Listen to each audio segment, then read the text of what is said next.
Welcome back to demon explanation में आपका स्वागत है। जहां से एपिसोड खत्म हुआ था वहीं से स्टार्ट करते हैं। फिर फैंगनिंग चौंकते हुए कहता है, युआन सांग यह क्या है? फिर फैंगनिंग यह सुनते ऑफिसर जांग कहता है, तुम्हें यह कहां से मिला है? यह सुनकर फैंगनिंग कहता है, यह कल रात की बात है। एक भयानक आत्मा जो गिलहरी जैसी दिखती थी मेरे बाथरूम के शीशे से बाहर निकली और मुझ पर हमला कर दिया, तो इसलिए मैंने उसे मार डाला और इस नेम प्लेट के अलावा उसकी पूरी बॉडी गायब हो गई। यह सुनते ही ऑफिसर जांग कहता है, मुझे लगता है कि आपने अपनी आध्यात्मिक शक्ति को पहले ही अवेकन कर लिया है और आपने यह बहुत समय पहले ही कर लिया था, अन्यथा ऐसा कोई तरीका नहीं है जिससे आप उस गिलहरी को मार सकते थे। लेकिन युआन सांग के बारे में आप बिल्कुल भी नहीं जानते हैं। यह सुनकर फैंगनिंग कुछ नहीं कहता और सर हिला देता है। यह देखकर ऑफिसर जांग कहता है, फिर तो तुम बहुत ज्यादा लकी हो, तुमने उसके अटैक से अपने आप को सर्वाइव कर लिया। अवेकिंग होने के बाद तुमने डिस्कवर किया होगा कि यह संसार पहले जैसा नहीं रहा है। वहाँ पर इस वर्ल्ड में बहुत सारे घोस्ट और स्पिरिट्स हैं। वे एबिलिटी के साथ पैदा होते हैं और सोल पावर का उपयोग करते हैं। हम उसे सोल स्पिरिट कहते हैं और ऑर्डिनरी पीपल उन्हें डिटेक्ट नहीं कर सकते हैं, लेकिन वे उन्हें प्रभावित कर सकते हैं और नुकसान भी पहुंचा सकते हैं। लेकिन ह्यूमन बॉडी में जो पावर होती है वह आध्यात्मिक शक्ति है, लेकिन यह आमतौर पर बहुत कमजोर होती है और मुश्किल से ही प्रकट होती है। लेकिन ऐसे लोगों की संख्या बहुत कम है जिनमें किसी कारण से बहुत अधिक आध्यात्मिक शक्ति होती है और अत्यधिक आध्यात्मिक शक्ति उन्हें कई तरह की अनोखी क्षमताएं देती है। इन लोगों की क्षमता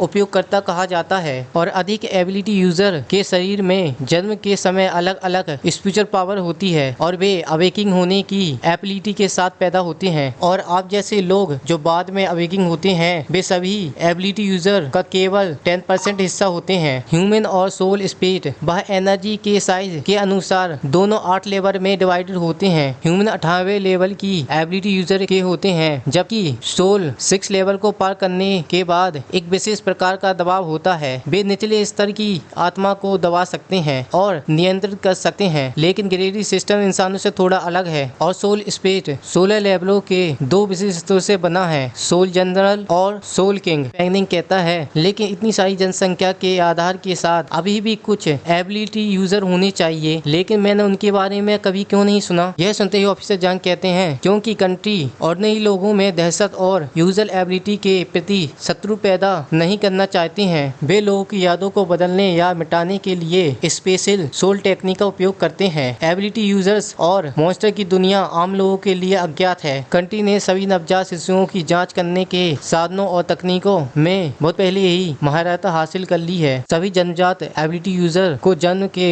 बाद सरकार द्वारा मार्क और रिकॉर्ड किया जाता है। जब वे 16 साल के हो जाते हैं तब हम उन्हें ऑफिशियली एबिलिटी यूजर को ऑर्गेनाइजेशन सोल हंटर में इनवाइट करते हैं। यह सुनते ही फैंगनिंग ऑफिसर जांग से पूछता है, क्या होगा यदि वह ज्वाइन नहीं करना चाहते हो तब? फिर ऑफिसर जांग बताते हैं, उनकी एबिलिटी को सील कर दिया जाता है और उनकी यादों को मॉडिफाई कर दिया जाता है और बाद में उन्हें ऑर्डिनरी जीवन में लौटा दिया जाता है। जो बच्चे सहमत होंगे उन्हें 3 से 5 वर्ष के प्रशिक्षण के बाद देश के सभी भागों में कुछ असाधारण घटनाओं से निपटने में सरकार की सहायता के लिए भेजा जाता है। और इनमें से अत्यधिक असाधारण घटनाएं हैं जो आत्माओं के आक्रोश से पैदा हुए आत्मिक घटनाएं हैं। निसंदेह कुछ स्पेशल एबिलिटी वाले राक्षस भी होंगे, बहुत ही ज्यादा स्ट्रॉन्गेस्ट मॉन्स्टर भी होंगे और यह रास्ता खतरों से भी भरा होता है। यह सुनती फैंगनिंग कहता है, तो ऑफिशियल सोल हंटर सभी कंट्री में हैं और वहाँ नंबरों में कम नहीं होने चाहिए, लेकिन क्यों? लेकिन जब मेरा सामना हुआ घोस्ट से तो एक भी सोल हंटर क्यों नहीं दिखा वहाँ पर? यह सुनते ही ऑफिसर जांग कहता है, ऐसा इसलिए है क्योंकि किसी कारण बस हाल के वर्षों में एबनॉर्मल घटनाओं की नंबर तेजी से बढ़ रही है। इस प्रक्रिया के दौरान कई सोल हंटर घायल हो गए हैं या मारे गए हैं। इसके अलावा 40 वर्ष पहले घटित एक बड़ी घटना के कारण सोल हंटर वालों की भारी कमी हो गई थी और साथ ही हमें ऐसे लोगों के ग्रुप से भी खतरा है जो सोल और मॉन्स्टर से भी अधिक खतरनाक है। क्या ऐसे ग्रुप जो सोल हंटर के लिए भी खतरनाक है? फिर ऑफिसर जांग कहता है, हाँ तुम सही हो। जिन जनजात अवेकिंग लोगों का मैंने पहले उल्लेख किया था उनके अतिरिक्त आपके जैसे 10वें भाग के लोग भी हैं जो बाद में अवेकिंग हुए हैं। जब तक वे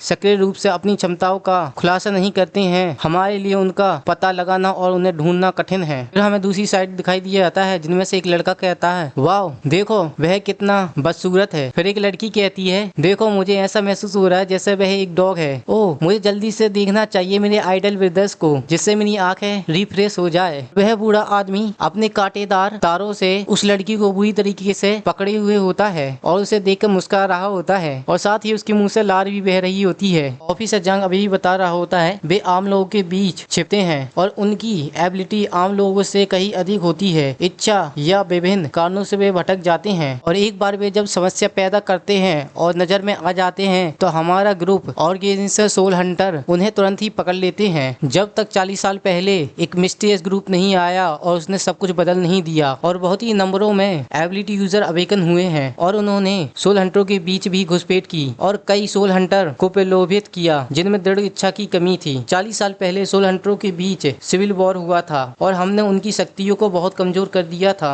और वे अभी भी सोल हंटरों पर हमला करने और ऑर्गेनाइजेशन सोल हंटर के खिलाफ लड़ने के लिए जगह जगह पर टैब बिछा रहे हैं। हम पिछले कई वर्षों से उनकी जांच कर रहे हैं। दुर्भाग्य से आज तक हमें उनके ठिकाने का उद्देश्य और स्थान पता नहीं चल पाया है और वे पावर पाने के लिए किसी हद तक भी जा सकते हैं और वे रुक नहीं रहे हैं। जैसे कि वहाँ पर एक मेथड है सोल स्पीच को खिलाना और दोबारा से एक नई सोल स्पीच बनाना, यही सब वे करते हैं। सुनती फैंगनिंग कहता क्या वे ऐसा कर सकते हैं? फिर ऑफिसर जंग कहता हाँ वे ऐसा कर सकते हैं। मैंने ये कॉलर देखा है पहले भी और जिसने भी तुम्हें अटैक किया है यह युआन सांग है। युआन सांग का मतलब है एबिस और सांग का मतलब है अबव द क्लिफ, चट्टान के ऊपर। यह सुनते ही फैंगनिंग कहता है लेकिन वे मुझ पर हमला क्यों कर रहे हैं? मैं तो कोई सोल हंटर नहीं हूँ और यहाँ तक कि मेरा उनके साथ कोई कनेक्शन भी नहीं है। यह सुनते ही ऑफिसर जंग कहता है मुझे नहीं पता, हो सकता है कि आपने कहीं ना कहीं उनके कार्यों या योजनाओं को नष्ट किया होगा या बाधित किया होगा, इसलिए शायद वह आपके पीछे पड़े हुए हैं। यह सुनते ही फैंगनिंग सब कुछ याद करता है और मन में कहते हैं यह हो सकता है कि सोल बेबी और जियांग चांग यिलियन सांग की यह सब योजना में शामिल हो, तो शायद मैंने अनजाने में उनकी योजना खराब कर दी है। फिर फैंगनिंग ऑफिसर जंग से पूछता है क्या आपके पास ऐसा कोई रास्ता है उन्हें खोजने के लिए? फिर ऑफिसर जंग कहता है मुझे माफ करना, यदि हम युआन सांग के लोगों को खोज सकते थे तो वे बहुत पहले ही पकड़े गए होते,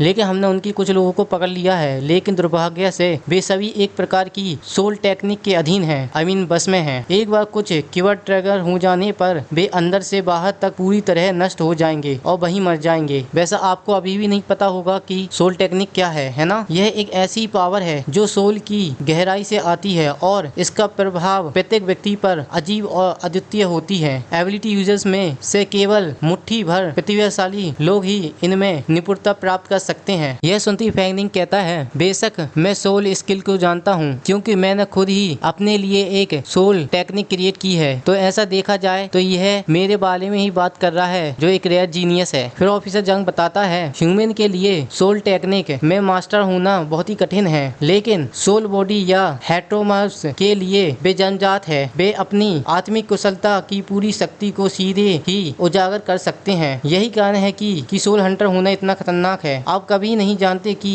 आपके अगले प्रतिद्वंदी के पास किस तरह की सोल एबिलिटी हो सकती है। यह सुनते ही फैंगनिंग गुस्से में अपने दोनों हाथ टेबल पर मारती हुई कहता है अगर मैं उन्हें खोज नहीं पाऊंगा तो मैं बैठा नहीं रह जाऊंगा सिर्फ। यह सुनते ही मैं तुम्हें सोल हंटर ऑर्गेनाइजेशन के लिए जॉइन रिकमेंडेशन कर सकता हूँ। उसके बाद आप एक सोल हंटर बन जाएंगे और तुम्हें ऑर्गेनाइजेशन द्वारा प्रोटेक्ट किया जाएगा। और सोल हंटर ऑर्गेनाइजेशन के बेस पर एक बैरियर लगा हुआ है जिसकी युआन सांग भी तोड़ नहीं सकते हैं। यह सुनते ही फैंगनिंग मन में कहता है आखिरकार मैं जियांगली की पावर की वजह से अवेकन हुआ हूँ और यह बहुत ही अलग है और इसे पोस्ट अवेकिंग कह सकते हैं, जिसकी वजह से यह बाद में गायब भी हो सकती है और जियांगली की मेमोरी रिकवर होने के बाद हो सकता है कि वह मुझे छोड़ के चली जाए और उसकी एबिलिटी भी चली जाएगी उसके साथ ही। फिर मैं वापस एक रेगुलर पर्सन बन जाऊंगा, तो मेरे लिए यह बहुत मुश्किल होगा उन्हें एक्सप्लेनेशन करने के लिए। यह सुनते ही ऑफिसर जंग कहता है ऐसा लगता है कि आपके पास कुछ सीक्रेट है जो आप नहीं चाहते कि मैं जानूं। फिर फैंगनिंग कहता है मुझे माफ करना, मैं अभी के लिए सोल हंटर को ज्वाइन नहीं कर सकता हूँ और आप मेरी मेमोरी इरेज भी नहीं कर सकते और मुझे कंट्रोल भी नहीं कर सकते हैं। मैं सही कह रहा हूँ ना? फिर ऑफिसर जंग कहता है नॉर्मली सभी पोस्ट अवेकन युआन सांग से कनेक्ट होने के लिए उत्साहित होते हैं और उन पर मॉनिटर रखनी चाहिए और इन्वेस्टिगेट भी होनी चाहिए, लेकिन मैं अपने जजमेंट पर टेस्ट करता हूँ। और साथ ही अपना कार्ड देते हुए कहता है जब मैं पिछली बार तुमसे मिला था तो तुम एक सोल को ट्रैक कर रहे थे और तुमने किसी को बचाया भी था। फिर फैंगनिंग हाथ में कार्ड लेकर कहता है यह क्या है? फिर ऑफिसर जंग बताता है यह कार्ड सोल हंटर के एक पोस्ट ऑर्गेनाइजेशन मेंबर के लिए आइडेंटिफाई कार्ड है। यह 40 साल पहले सोल हंटर सिविल वॉर के बाद एम्प्लॉयर को फिर से भरने के लिए अपनाई गई एक नई नीति है और इस कार्ड के साथ बिना ऑर्डर के अपनी एबिलिटी का उपयोग कर सकते हो और यदि आप किसी डेंजरस स्पीड से लड़ रहे हो तो आप इसके द्वारा सोल हंटर को बुला सकते हैं और अपने आप को बचा भी सकते हैं। मैं जितना भी जानता था तो मैंने सब कुछ तुम्हें बता दिया है, तो सावधान रहिए। और वह जाते हुए डायरी टेबल पर रखता है और कहता है आपको जो कुछ भी जानकारी चाहिए है इस बुकलेट में है। इसमें सब कुछ सरल भाषा में इंट्रोडक्शन दिया है और यदि तुम कुछ नया जानना चाहते हो तो मुझे तुरंत ही कॉल करें। फिर फैंगनिंग जल्दी से खड़ा होता है और पूछता है ऑफिसर जांग तुम्हारी असली आइडेंटिटी क्या है। फिर ऑफिसर जांग कहता है मेरी आइडेंटिटी, मैं सिर्फ अभी रेगुलर पुलिस ऑफिसर हूँ। फिर फैंगनिंग बैठ जाता है और डायरी को पढ़कर कहता है ऐसा लगता है जैसे कि मैंने सही व्यक्ति को खोजा है ऑफिसर जांग। कम से कम मुझे अब यह तो पता है कि मेरा एनएवी कौन है। वह डायरी उसके हाथों में चमकने लग जाती है। फिर उसमें से फैंगनिंग जैसी प्रतिबिंब निकलता है और फैंगनिंग कहता है मन में वाओ प्रीटी फैंसी, यह खासकर एबिलिटी यूजर के लिए ही बनाया गया है। ऐसा लगता है कि यह स्पिरिचुअल एनर्जी से बना हुआ है, यह आम लोगों के लिए इनविजिबल है। फिर उसमें लिखा आता है soul hunter extra organization member. फिर फैंगनिंग उठकर जाते हुए मन में कहता है एक रेगुलर पुलिस ऑफिसर भी इतना कुछ जानता है और मुझे सोल हंटर ऑर्गेनाइजेशन में रिकमेंडेशन भी कर रहा है और मुझे उन्होंने ऑर्गेनाइजेशन की तरफ से एक एक्स्ट्रा आइडेंटिटी भी दे दी है। यह कैसे संभव है, एक मूर्ख भी इस पर विश्वास नहीं करेगा। फिर फैंगनिंग के सामने एक कैफे की ब्यूटीफुल लेडी सामने आ जाती है और मुस्कुराती हुई कहती है सर आपने अभी तक ऑर्डर के पैसे नहीं दिए हैं, 50 युआन सर प्लीज। यह सुनते ही फैंगनिंग बहुत ज्यादा हैरान हो जाता है और चौंक जाता है। फिर फैंगनिंग उस लेडी से कहता है मैंने तो तुम्हारा पानी भी नहीं पिया है। फिर ब्यूटीफुल लेडी हंसते हुए कहती है सर आपके मित्र ने इसका ऑर्डर दिया था, उसने मुझसे कहा कि उसे आपसे कुछ महत्वपूर्ण बातें करनी है और उसने मुझसे कहा कि मैं आपको परेशान ना करूं। यह सुनते ही फैंगनिंग बहुत ज्यादा गुस्से में और अजीब सा मुंह बनाते हुए पैसे निकाल रहा होता है और मन में कहता है मैं बहुत ज्यादा उस ओल्ड फॉक्स से इम्प्रेस हो गया था, तभी मैं कहूँ यह अपनी कॉपी फिनिश करने के बाद इतनी जल्दी क्यों जा रहा है और उसने मुझे बददास लुक दिया है जाते समय। और पीछे से ऑफिसर जंग हंस रहा होता है अच्छी देख।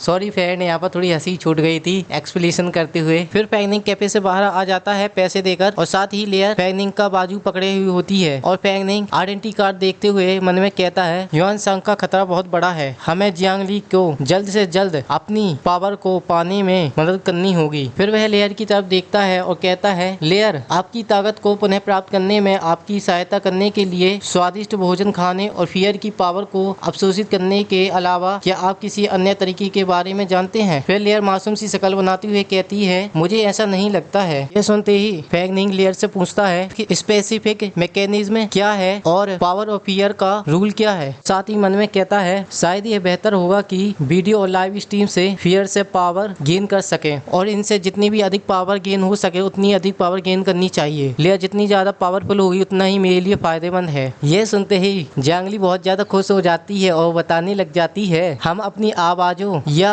इमेज के माध्यम से उनमें भय पैदा करते हैं। इमोशनल जितना अधिक होगा भय की शक्ति उतनी ही अधिक होगी और मेरी सोल की पावर उतनी ही तेजी से पुनः प्राप्त होगी। यह सुनते ही फैंगनिंग मन में कहता है यह कैसा होगा, हम एक हॉन्टेड हाउस खोल ले और लोग हॉन्टेड हाउस के अंदर जाए और जियांग ली उन सभी को डराए, इससे जियांग ली की पावर बहुत तेजी से बढ़ेगी। अरे इसे भूल जाओ, एक हॉन्टेड हाउस खोलना बहुत ही ज्यादा खर्चीला है और साथ ही हमें उसका प्रमोशन भी करना पड़ेगा, यहाँ तक कि कोई गारंटी भी नहीं है कि लोग वहाँ पर आएंगे। हम इसके बारे में बाद में बात करेंगे या बाद में सोचेंगे इसके बारे में। फिर हमें दिखाई दिया जाता है कि जियांग ली और फैंगनिंग की तरफ बहुत तेजी से एक आदमी आ रहा होता है और उनसे टकरा जाता है और नीचे गिर जाता है और फिर वह दोनों पलट कर देखते हैं कि उनसे कौन टकराया था और फैंगनिंग उसे अपना हाथ देता है उसे उठाने के लिए और कहता है क्या तुम ठीक हो। वही आदमी होता है जो हमने पुराने एपिसोड में देखा था और जैसे ही ये फैंगनिंग को देखता है तो वह बहुत ज्यादा मुस्कुरा जाता है और खुश हो जाता है और कहता है बेनिफैक्टर क्या यह तुम हो। और फैंगनिंग उसे देख ही रहा होता है कि यह कौन है।